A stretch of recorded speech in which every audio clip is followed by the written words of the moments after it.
Amém. Amém. Amém, é isso mesmo. Então vamos reconectar, né, aí, fazer uma breve recapitulação daquilo que nós trabalhamos na última aula, no último tempo que nós tivemos de estudo, que foi o capítulo 2 do livro de 1 Coríntios, que era um livro que, se vocês pegarem aí os registros de vocês vão ver que a gente estava falando ali, que Paulo falava com bastante veemência, que estava ali pelo poder de Deus, com demonstração mesmo do Espírito, não era com palavras persuasivas, não era a partir de sabedoria humana, era com fraqueza, em temor e tremor. Lembram disso? Então, Paulo trouxe com muita ênfase, né, nessas coisas, né? Falando entre os perfeitos, falando dos mistérios, né? O Tiago orou agora dos mistérios, ele falando desses mistérios, que quem podia compreender esses mistérios? Esses que iam passando de um homem natural, passando por um homem carnal, até chegar num homem espiritual, que é aquele que tem a mente de Cristo, aquele que discerne tudo, e ele mesmo não é discernido. Então, a gente trabalhou bastante essas questões, né? Essas categorias de homem natural, o homem carnal e o homem espiritual. Então, hoje a gente vai tratar um pouquinho sobre isso também, sobre esse homem carnal, sobretudo, nós vamos falar um pouquinho sobre isso. E uma outra coisa também, aí eu quero puxar um pouquinho mais, um pouquinho antes, para recapitular, que nós vamos tratar hoje também, que nós vimos lá no início que o problema que havia nessa igreja era o problema de divisão e partidarismo.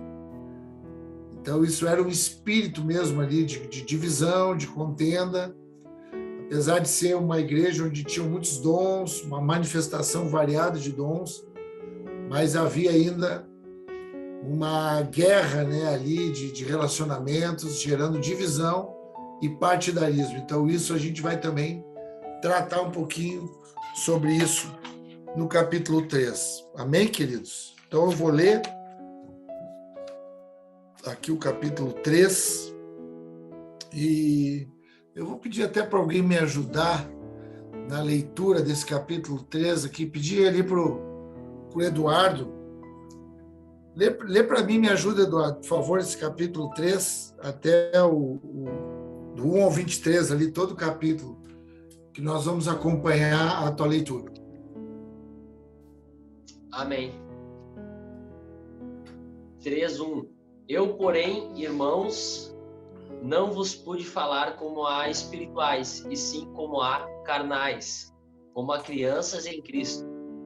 Leite vos dei a beber, não vos dei alimento sólido, porque ainda não podieis suportá-lo. Nem ainda agora podeis, porque ainda sois carnais. Porquanto, havendo entre vós ciúmes e contendas, não é assim que sois carnais e andais segundo o homem? Quando, pois, alguém diz, eu sou de Paulo, e outro, eu de Apolo, não é evidente que andais segundo os homens? Quem é Apolo? E quem é Paulo? Servos por meio de quem crestes, e isto conforme o Senhor concedeu a cada um. Eu plantei, Apolo regou, mas o crescimento veio de Deus. De modo que nem o que planta é alguma coisa, nem o que rega, mas Deus que dá o crescimento. Ora, o que planta e o que rega são um, e cada um receberá o seu galardão, segundo o seu próprio trabalho. Porque de Deus somos cooperadores, lavoura de Deus, edifício de Deus sois vós. Segundo a graça de Deus que me foi dada, lancei o fundamento como prudente construtor, e outro edifica sobre ele. Porém, cada um veja como edifica. Porque ninguém pode lançar outro fundamento além do que foi posto, o qual é Jesus Cristo. Contudo, se o que alguém edifica sobre o fundamento é ouro, prata, pedras preciosas, madeira, feno, palha, manifesta se tornará a obra de cada um. pois o dia a demonstrará, porque está sendo revelada pelo fogo. E qual seja a obra de cada um, o próprio fogo o provará. Se permanecer a obra de alguém que sobre o fundamento edificou, esse receberá galardão. Se a obra de alguém se queimar, sofrerá ele dano. Mas se esse mesmo será salvo, todavia, como que através do fogo. Não sabeis que sois santuários de Deus e que o Espírito de Deus habita em vós? Se alguém destruir o santuário de Deus, Deus o destruirá. Porque o santuário de Deus, que sois vós, é sagrado. Ninguém se engane a si mesmo. Se alguém dentre vós se tem por sábio neste século, faça-se estulto para se tornar sábio. Porque a sabedoria deste mundo é loucura diante de Deus. Porquanto está escrito, ele apanha os sábios na própria astúcia deles. E outra vez, o Senhor conhece os pensamentos dos sábios, que são pensamentos vãos. Portanto, ninguém se glorie nos homens, porque tudo é vosso, seja Paulo, seja Apolo, seja Cefas, seja o mundo, seja a vida, seja a morte, sejam as coisas presentes, sejam as futuras, tudo é vosso, e vós de Cristo e Cristo de Deus. Amém. Obrigado, Eduardo. Graças a Deus. Queridos, então a gente vai começar aqui fazendo um raciocínio a partir, tentando conectar o final do capítulo 2 com o início do capítulo 3, para tentar dar uma interpretação àquilo que Paulo está querendo traduzir, ensinar para essa igreja em Corinto e, consequentemente, também para nós hoje. Então, quando ele fala esse tem a mente de Cristo, esse homem que discerne, essa pessoa que é espiritual, essa pessoa, aí ele conecta já, dizendo, olha, eu tive com vocês aí, mas eu tive que obedecer um processo de desenvolvimento. Eu tive que começar dando leite para vocês, tratando vocês como crianças, e até hoje ainda é assim, o processo continua ainda. Eu não pude dar um alimento mais sólido, eu ainda estou tratando com vocês como homens carnais. Então, aquela igreja ainda tinha, apesar de ter muitos aspectos a nível de dons, a nível de fé, ainda havia uma manifestação de carnalidade, que é a contenda, que é os ciúmes, que é a inveja, que é o partidarismo. Então, a gente percebe essa carnalidade, isso muito claro naquilo que Paulo vai falando, que vai ministrando, que vai registrando a partir dessa carta. Então ele diz, eu não consegui ainda largar um alimento mais sólido, porque tem outras coisas sendo trabalhadas, sendo tratadas na vida de vocês, para que vocês alcancem o desenvolvimento. Então Paulo está tratando essa questão de desenvolvimento, e naquilo que diz respeito à aplicação relacional. Por quê? Porque ele fala de ciúmes, de invejas, de contendas. Então, percebam bem como dentro desse ambiente da comunhão, a gente vai sendo trabalhado individualmente para ser lançado no coletivo, no corpo, com funções específicas dentro desse ambiente que é a igreja. Então, ele está falando da construção individual para que, a partir do momento que aquilo mature, que aquilo tome uma forma responsável, então o formato, quando ele está pronto, quando ele está aperfeiçoado, é o formato responsável de testemunho, de ensino, a ausência de se distrair com essas coisas que são coisas de menino ainda, mas ele não fala isso pejorativamente. Nós precisamos entender como desenvolvimento. Então ele tá falando sobre essas coisas e ele cita Sabe o que expressa essa carnalidade de vocês? O que expressa a carnalidade de vocês é o partidarismo, é o sectarismo, é dividir em partes. Então, essa é a carnalidade nossa. É dividir o corpo em partes, não entender que as partes compõem uma pessoa. Então, ele fala ali das pessoas que estavam sendo levantadas como lideranças, como apóstolos, para conduzir o ensino, para conduzir ali as manifestações de Deus naquela comunidade e para aquela sociedade. Ainda eles entendiam a coisa de forma pessoal. Então, eles diziam, né, eles tinham uma preferência ali por Apolo. Uns diziam que era de Apolo, outros diziam que era de Paulo, outros diziam que era de um outro, outros diziam que era... Então, eles tratavam as coisas de forma pessoal. E isso é muito comum na vida da igreja.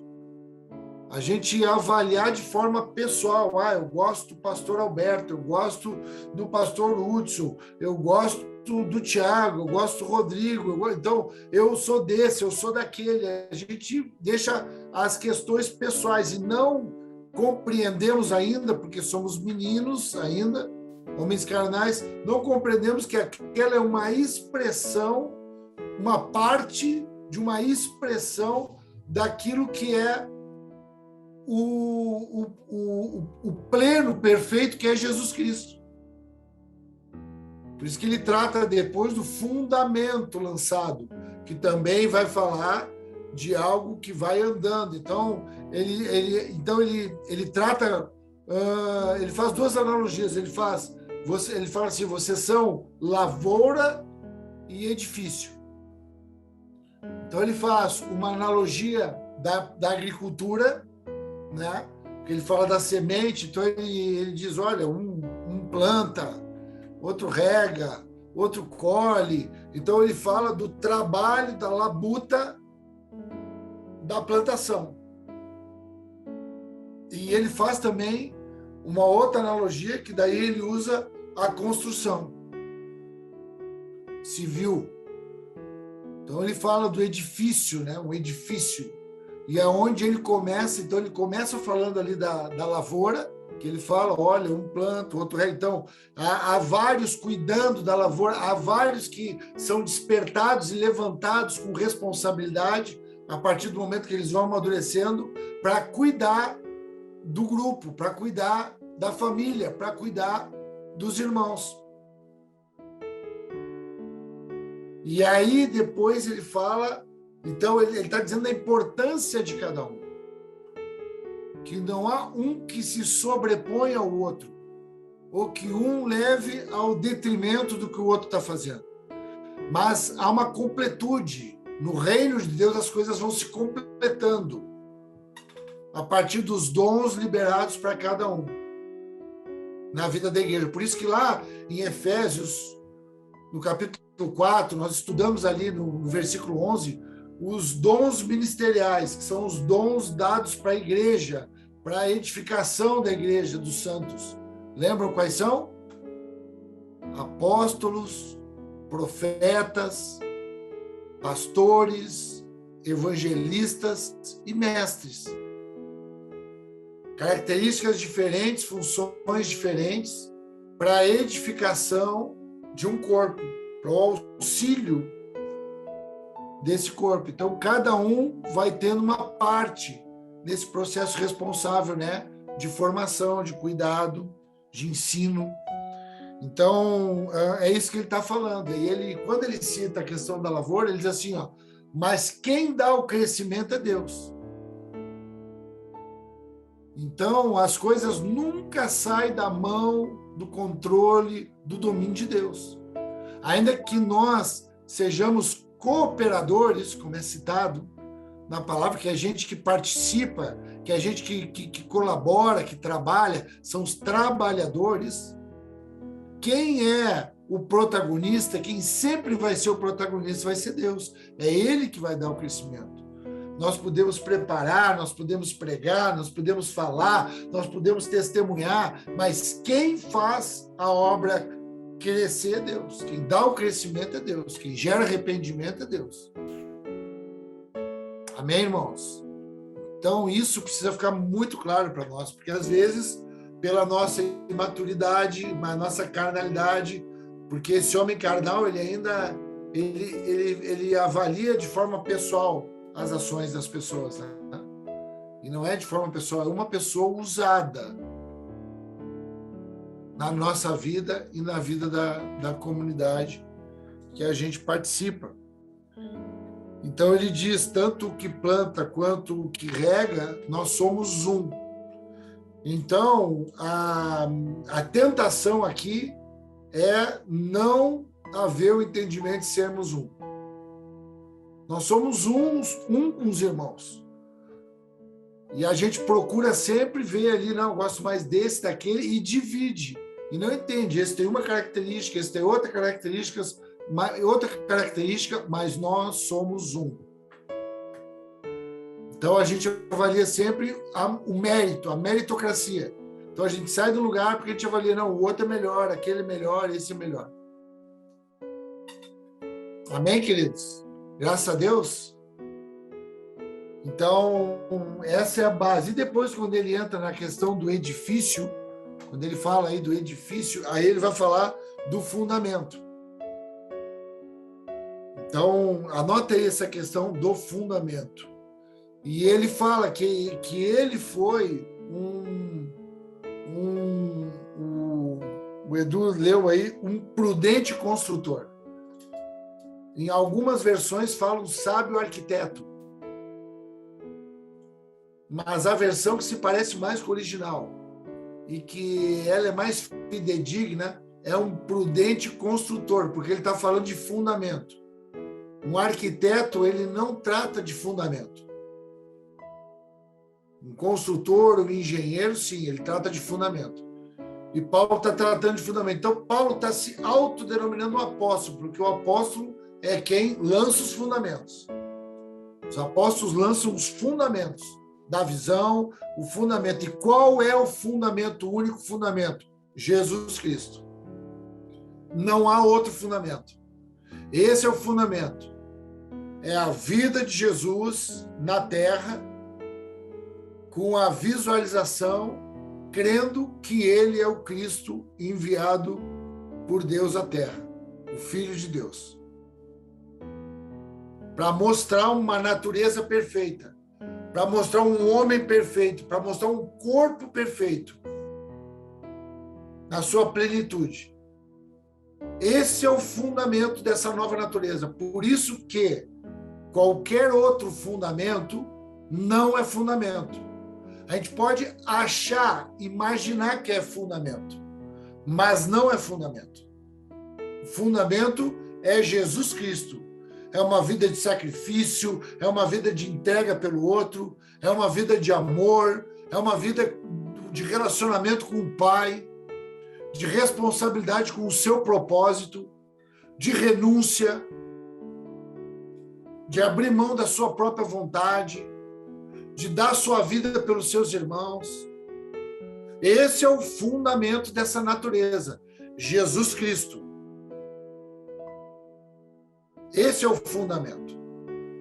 Qualquer outra coisa que a gente possa achar que está colocando como fundamento, não é fundamento, é um equívoco. E isso vai ser demonstrado com o tempo. É isso que é dito, que pelo fogo vai ser provado tudo que for edificado sobre esse fundamento. Amém, irmãos? Vamos prestar atenção nisso mesmo para a gente conseguir entender o que Paulo está falando aqui sobre essas coisas. Então, o fundamento é a vida de Jesus. São todas as virtudes de Deus, os princípios de Deus que estão na vida de Jesus a partir do amor, que é o primeiro fundamento. É o amor, que é visualizado no comportamento de Jesus, naquilo que nós temos registrado nas Escrituras e que o Espírito nos revela, os mistérios, né? Que a gente consegue discernir, que a igreja consegue discernir. E quando ele vai falando de fundamento, ele diz que não há outro fundamento que não seja Jesus Cristo. Ele começa a entrar agora no ambiente da edificação sobre o fundamento. E aí ele cita alguns elementos. Ele cita, olha, depois a edificação acima desse fundamento, havendo fundamento em Jesus, o fundamento é a fé em Jesus Cristo, agora vem o ensino, agora vem a aprendizagem agora que vai nos formando, vai formando esse edifício. Os andares do edifício, ou uma edificação, uma casa, enfim.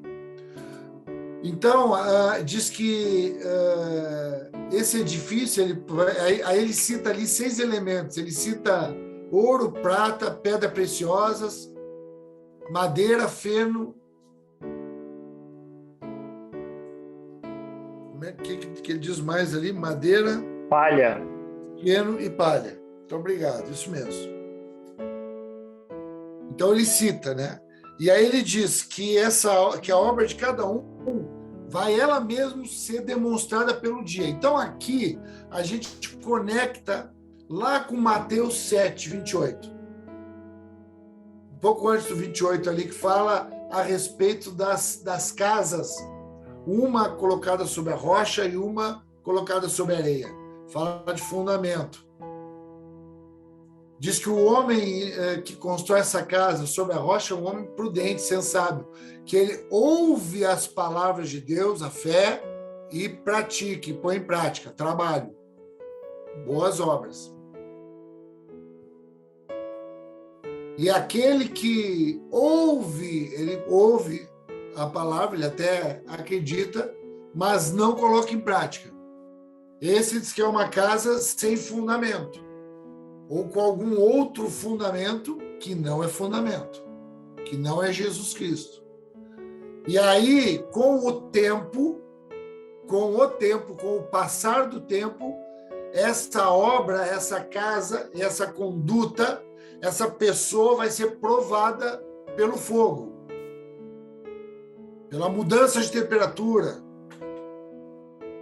onde daí aquilo que foi ali colocado e que era de Deus, aquilo permanece. E aquilo que não era de Deus, aquilo é consumido pelo fogo. Aquilo termina, aquilo fica exposto. Como uma casa caída, como uma casa incendiada. Mas o interessante é que ele diz, mas esse aí que vai ser provado pelo fogo e que não permanece, ele mesmo se salva. Por que ele se salva? Por causa do fundamento. Porque tem fundamento. Então, ainda que haja alguns equívocos ali, naquilo que foi edificado, aquilo cai, aquilo destrói e depois se edifica novamente, mas não mexe no fundamento. Por isso que diz que ele se salva, amém, irmãos? Mas não mexe no fundamento. Por isso que ele diz que essa obra mesmo, ela, no versículo 15, se a obra de alguém se queimar, sofrerá ele dano, mas esse mesmo será salvo. Todavia, como que através do fogo.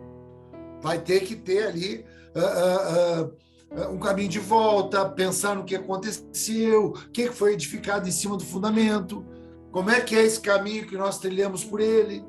Porque aqui havia esse movimento, havia um fundamento que foi colocado por Paulo. Pregação do evangelho genuíno, Jesus Cristo. Agora, depois disso, outras coisas começaram a ser colocadas ali, que era o relacionamento faccioso, contencioso, partidarismo. E aí, isso era a palha, o feno e a madeira, que ficaria exposto em algum momento e pelo fogo deveria ser revisto e refeito. Então essa é a linha de pensamento que ele está nos levando. Aí, no momento subsequente, graças a Deus por isso, né, coloquem essas coisas aí, coloquem esse fundamento bem firmado, que é a vida de Jesus com as virtudes de Deus, porque a gente percebe uma pessoa, qual o fundamento dela. Às vezes essa pessoa até erra, irmãos. Até tu vê ali que veio um vento contrário ali, que nesse caso um fogo, e aí queimou ali alguma coisa que parecia que estava firme, mas não era madeira. Mas só que tu vai perceber o fundamento está fundamentado em Cristo. É só uma questão agora de paternidade, de repetição, de ensino, de perseverança, de não desistir. Amém, irmãos? Aleluia, graças a Deus. Mas alguns, tu vai ver que não tem fundamento. Aí, irmãos, aí não adianta tentar edificar nada. Tem que ter fundamento. Se tiver o fundamento, vai edificando. Edificou, não deu certo, caiu, fogo queimou, mostrou, vamos de novo, levantamos de novo, ensinamos, disciplinamos. Em nome de Jesus. Que é o que Paulo está fazendo nessa carta. Essa carta ele está fazendo isso, está mostrando ali alguma situação ali que pode ser corrigida, que pode ser refeita, que pode ser avaliada, mas tem fundamento. E aí depois ele fala a respeito do seu santuário. Então ele diz, vocês são o santuário de Deus. Vocês são o templo de Deus, ele está falando ali. E aí agora a gente precisa entender isso, porque nesse caso aqui, quando eu falo do templo de Deus, e muitas vezes a gente ouve, a gente até prega isso, né? Quando vai falar de saúde, tem que cuidar da saúde, porque é o templo de Deus, né? Tem que cuidar. Só que o que ele está falando aqui é o templo a nível de igreja. O templo de Deus é a igreja, não é um indivíduo. Escreve isso aí, querido. O templo de Deus é a igreja. O templo de Deus é um conjunto de consciências transformadas. Um conjunto de metanoias. Não é um indivíduo. O indivíduo é uma parte. Quem planta, quem rega, somos um. A igreja é esse componente. O santuário é esse componente de consciências transformadas pela palavra de Deus, que é a graça por meio da fé. Salvação. Salvação. Que nos tira desse lugar partidário, dividido, individualista, solitário, e nos lança nesse ambiente coletivo. A igreja é o santuário de Deus, é isso que ele está dizendo. Então, o que a gente vai entendendo quando a gente vai passando desse homem carnal, que ainda fica arrumando contenda por qualquer coisa, fica cobrando as pessoas, fica achando que um é melhor que o outro, fica fazendo assim um juízo de mérito, de direito. Esse é um menino ainda carnal, que está bebendo leite, está no desenvolvimento. Quando ele matura, o que ele entende? Ele começa a entender esse santuário de Deus. O corpo vivo de Jesus Cristo na terra, sempre. Sempre vai ter uma consciência transformada e que vai juntar, conectar com outros e fazer com que isso se chame igreja de Jesus Cristo. Esse é o propósito de Deus na terra, juntar uma família, a igreja, para que seja um testemunho para todas as famílias da terra. Para que seja um consolo para toda a criação que geme esperando a manifestação desses componentes da família de Deus, os filhos do Pai Nosso. Cada um com as suas funções.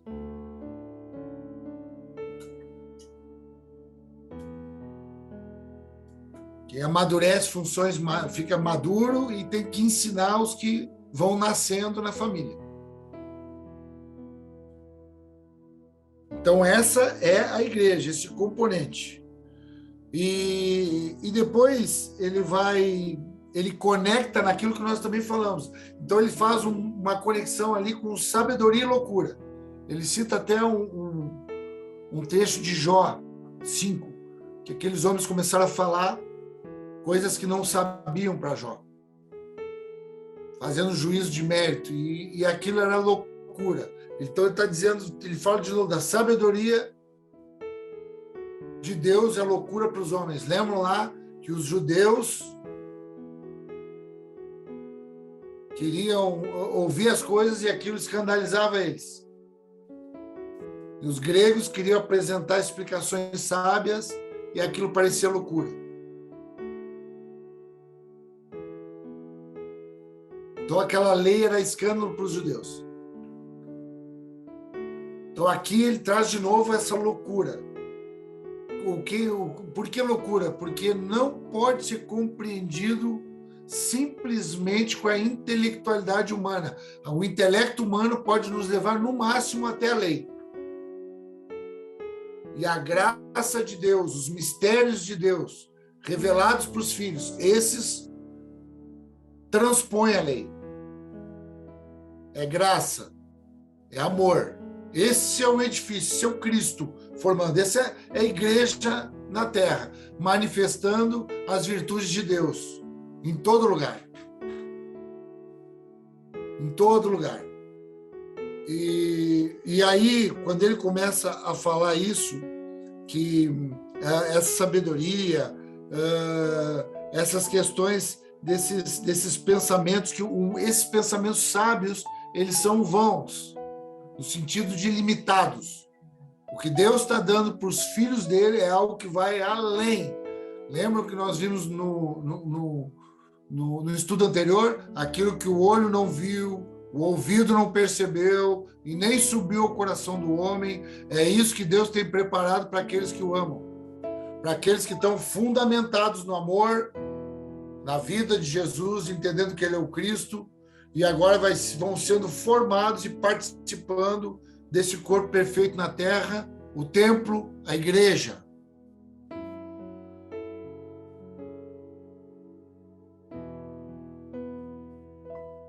E ele finaliza dizendo que ninguém se glorie nos homens. Então, não pode ter essa visualização. E aqui a gente tem que entender isso, irmãos. Que os homens, eles têm que ser compreendidos como parte, como participantes desse projeto, desse recurso, desse plano de salvação para a nossa consciência. Então, homens são usados por Deus.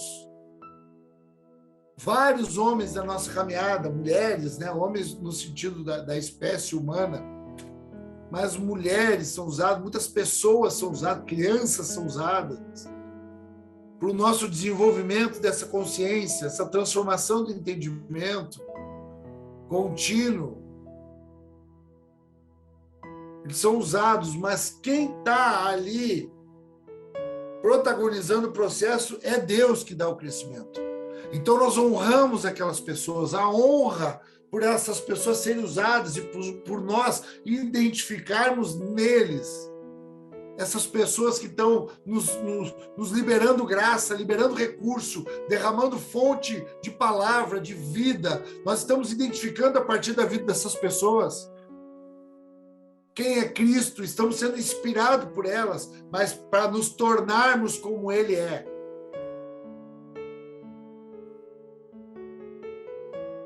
Então, todos estão fazendo uma obra, todos estão auxiliando ali aquela comunidade. É isso que ele está falando. E no fim, ele diz, seja Paulo, seja Apolo, Cefas, seja o mundo, seja a vida, seja a morte, sejam coisas do presente, sejam futuras, tudo é vosso, e vós de Cristo e Cristo de Deus. Então, ele traz aqui esse componente que ele abrange toda a terra. A igreja, ela milita a única causa digna de ser militada na terra pelo homem. A vontade de Deus, a expressão do Cristo, a formação da igreja. Tudo coopera para a formação da igreja. Seja a morte, seja a vida, seja o futuro, o presente, o passado. Tudo vai colaborar a partir desse que tem a mente de Cristo em plena transformação, evolução, aperfeiçoamento. E aí eu quero que a gente vá agora nos encaminhando para a finalização, entendendo todo esse processo, desde daquele menino que começou ali, até Paulo se colocando como o sábio construtor, o prudente construtor. Quem é que é o prudente construtor? É o que fundamenta. É o que dá fundamento. Não é o que mostra dons. É o que mostra virtudes. Os dons, eles aparecem depois na edificação. Mas ele fundamenta com as virtudes de Deus. Então, esse é o homem que maturou, que é maduro, que chega no final entendendo a igreja, como é que ela é, que não tem esse sectarismo, essa divisão, é uma coisa só. A igreja, esse santuário, esse templo, ele é o corpo de Cristo, e todas as coisas elas vão colaborando para a vontade do Pai aqui na Terra. Que é responder para todo mundo, que é cuidar de todo mundo, que é alimentar todo mundo de todos os aspectos possíveis. Porque a igreja tem uma multiforme sabedoria de poder dar tudo que todo mundo precisa. Ela supre toda a necessidade. A igreja supre toda a necessidade da terra. A igreja tem todas as respostas. A igreja tem todos os recursos que o mundo precisa. Mas ela é liberada para aquele que dá o crescimento. É ele que sabe como que isso é liberado, qual é a porção, quem é que dá o quê para quem. Não é de qualquer jeito. Não é de forma do jeito que nós pensamos que enxergamos uma necessidade. Não, é do jeito que nós somos orientados pelo Espírito. Por isso que é uma mente que está conectada com Deus, como era a mente de Jesus sendo Cristo. Tudo que ele fazia é porque o pai dele tinha falado. E é assim que nós vamos nos tornar também. E agora eu quero pegar um texto que está lá em Atos dos Apóstolos, que vai abranger, eu creio que tem uma conexão muito direta com o que nós estamos estudando nessa noite para dar um fechamento. É em Atos dos Apóstolos 5, quando a igreja está começando a ser formada. Ela está começando, a primeira igreja, a igreja de Corinto, ela já é uma réplica do que começou. Todas as igrejas, a partir da primeira igreja de Jerusalém, aqueles apóstolos, aqueles homens, todas elas vão replicando ao longo das gerações até o dia de Jesus Cristo. A nossa comunidade hoje é uma réplica também. Não é nada novo, não é nada inventado por nós, inventado por homens, não. É uma réplica que obedece o seu tempo, que obedece a sua cultura, mas que manifesta o mesmo fundamento. Então nós vamos voltar ali no fundamento dos fundamentos, onde os apóstolos mesmo estão começando o derramamento do Espírito Santo, milagres, sinais maravilhosos acontecendo, a igreja andando como família, andando junto, tendo tudo em comum, se repartindo mesmo em dons, em tudo que tem, sendo formada ali na consciência. E no capítulo 5 desse livro de Atos, vai falar de um momento ali que começa uma movimentação do Espírito, e sinais, e milagres, e maravilhas, e as pessoas em Jerusalém sendo curadas. Aquele primeiro movimento ali, lembra que Jesus ressurreto falou para os discípulos? Ser-me-eis as minhas testemunhas em Jerusalém, depois na Judéia, região de Jerusalém, vai para Samaria e depois até os confins da terra. Isso vai se expandindo. Por isso que chegou até nós. Nós somos os confins da terra. Então agora está em Jerusalém, está começando, está no núcleo, está trabalhando, e são sinais Depois eu quero que vocês leiam esse capítulo, eu só vou ler uma parte mais final, mas eu vou dar mais ou menos uma contextualizada para vocês. Então, vinham as pessoas trazendo os doentes, diz que Paulo passava e a sombra dele passava e já gerava um efeito de cura na vida daquelas pessoas. Era tempo de mover de Deus tremendo, um avivamento. Sinais, maravilhas, curas acontecendo. E isso deu uma convulsão política e religiosa, teológica em Jerusalém. E os sumos sacerdotes chamaram aqueles homens e encarceraram aqueles homens porque estavam gerando aquele movimento, aquele colapso social. E aí encarceraram, prenderam aqueles homens ali, os judeus, os irmãos, porque eles estavam pregando a Jesus Cristo, falando de Jesus Cristo.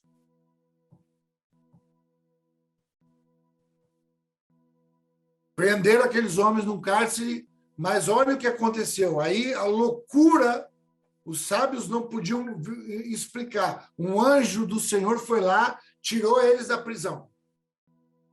E disse para eles, deu uma orientação: vão para o templo, vão pregar a Jesus Cristo, vão falar de Jesus Cristo. Vão falar do fundamento. Vá lá no templo e fala do fundamento. Eles saem da prisão, vão lá para o templo. Os sumos sacerdotes reúnem ali o Sinédrio, que era aquele grupo de religiosos de máxima autoridade em Jerusalém, para julgar o que aqueles homens estavam fazendo. Aí mandaram ir lá no cárcere buscar os apóstolos, os irmãos. Quando os guardas chegam lá, o cárcere está fechado, os guardas do lado de fora estão ali vigiando e não há ninguém lá dentro, os homens não estão lá. Eles voltam com essa informação, os homens não estão lá. E eles ficam ali atônitos, não sabem o que está acontecendo, ficam presumindo.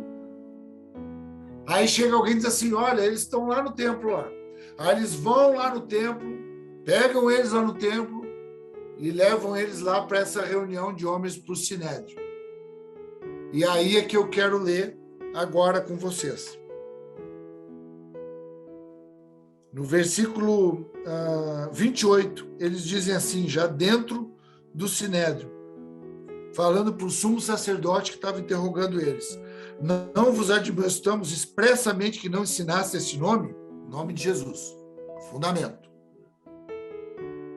Não dissemos que não era para falar desse nome, contudo, encheste Jerusalém dessa doutrina, e quereis lançar sobre nós o sangue desse homem. Respondeu Pedro e os apóstolos, mais importa obedecer a Deus que os homens. O Deus de nossos pais ressuscitou a Jesus, a quem vós matastes, suspendendo no madeiro. Deus, com sua destra, o elevou a príncipe salvador, para dar a Israel arrependimento e remissão de pecados. Nós somos testemunhas dessas palavras, nós e também o Espírito Santo, que Deus deu àqueles que lhe obedecem. Ouvindo eles isso, se enfureceram e deliberaram matá-los. Aleluia. Mas levantando-se no Sinédrio, certo fariseu chamado Gamaliel, doutor da lei, venerado por todo o povo, mandou que por um pouco levassem para fora os apóstolos, tirassem eles da reunião para ele fazer uma exposição para aqueles outros colegas dele ali. Então lhes disse, israelitas, acautelai-vos a respeito do que haveis de fazer esses homens.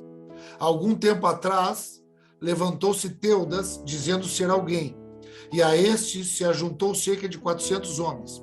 Ele foi morto, e todos que lhe davam ouvidos, dispersos e reduzidos a nada.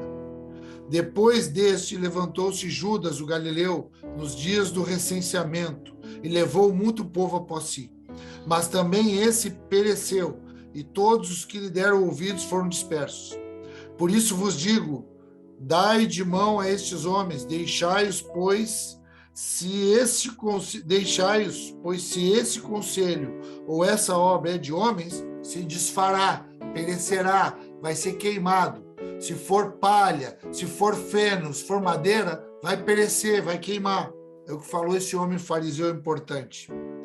Versículo 39. Mas se é de Deus, não podereis desfazê-la, para que não aconteça sedes também achados combatendo contra Deus. E concordaram com ele, tendo chamado os apóstolos, açoitaram-nos e mandaram que não falassem em nome de Jesus e os deixaram ir.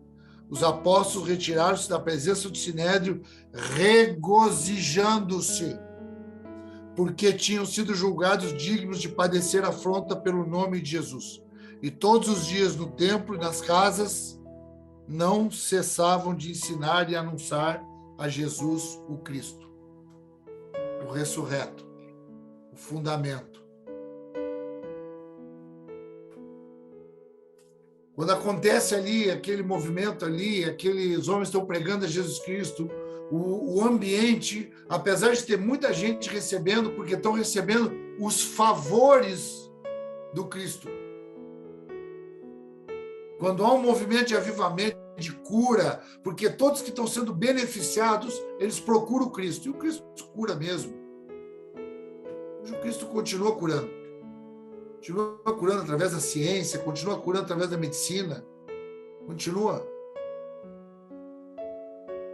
fazendo cego enxergar, paralítico andar, através da medicina, irmãos. Também ele cura do jeito que ele quer curar. E as pessoas se beneficiavam. Havia um movimento que se juntava pelo benefício. Agora havia um movimento que era o movimento da formação da igreja, que se juntavam não pelo benefício, mas pelo compromisso, pela responsabilidade, pela consciência transformada. E esses homens, quando pregavam a Cristo, quando eles fundamentavam, quando eles enterravam na terra aquele que já tinha sido enterrado na terra, mas elevado aos céus. E quando eles enterravam ele como um fundamento, enterravam ele dizendo que ele enterrou, mas ressuscitou. E ele é o Salvador. E ele leva o homem ao arrependimento. E ele é o perdoador de pecados.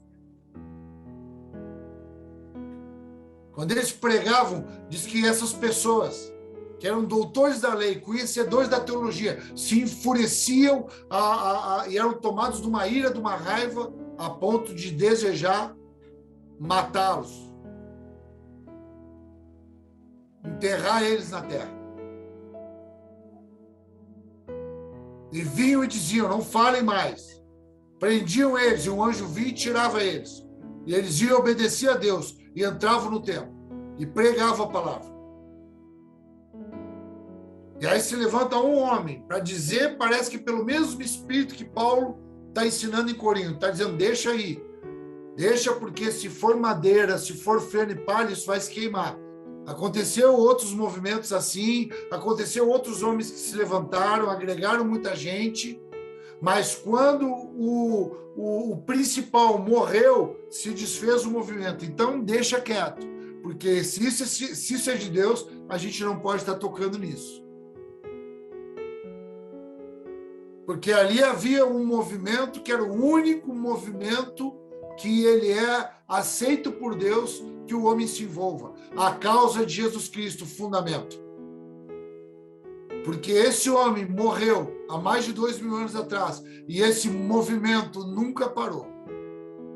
E cada um desses que são feitos Cristo aqui na terra e que às vezes se deparam com uma fúria a ponto de serem mortos, eles são enterrados e eles são como aquela semente que ela é enterrada e vai brotando mais gente com a mesma consciência. Isso nunca vai terminar até o dia de Jesus Cristo.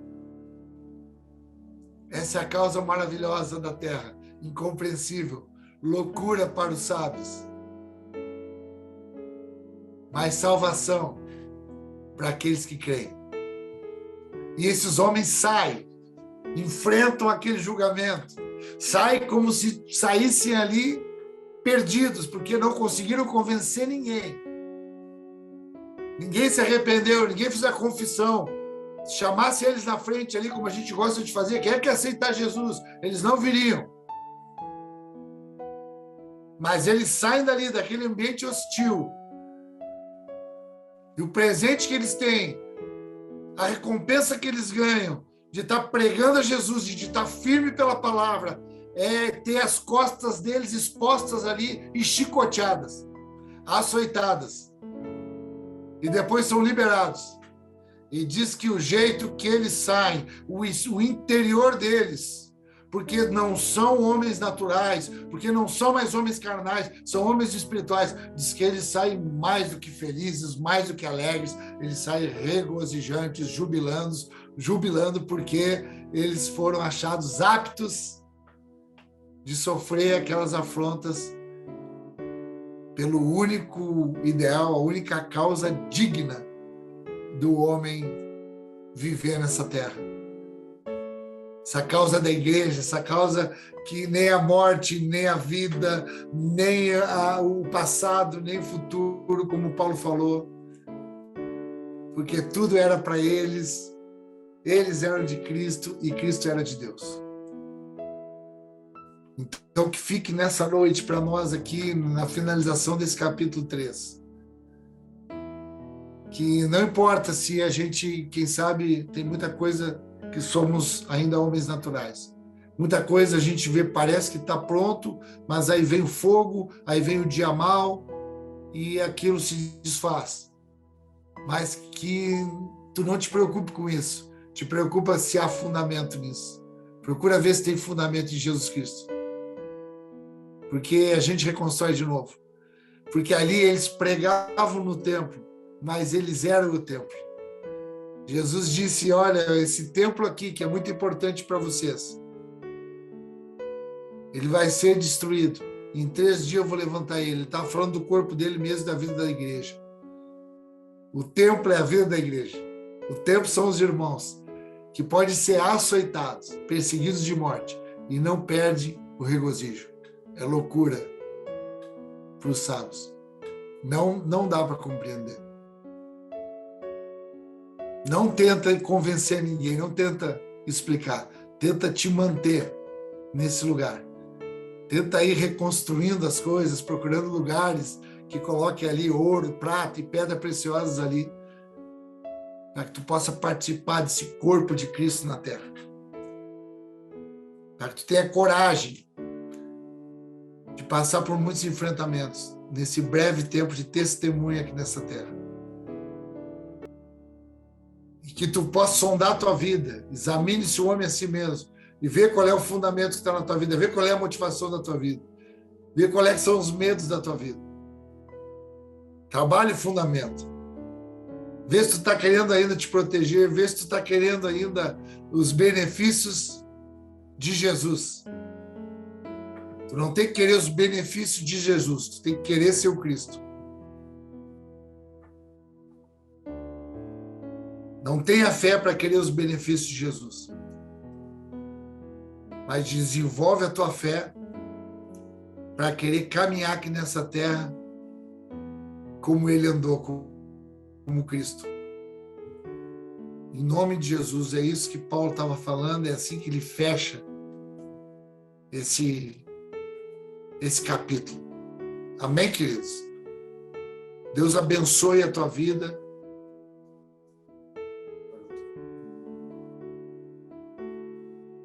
Oi, voltou, deu uma paradinha, né? Deu uma paradinha.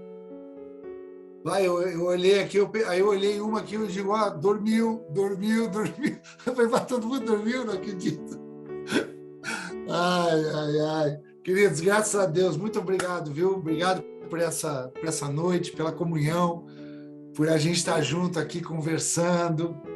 Em nome de Jesus, que tu tenha uma noite de sono aí regeneradora.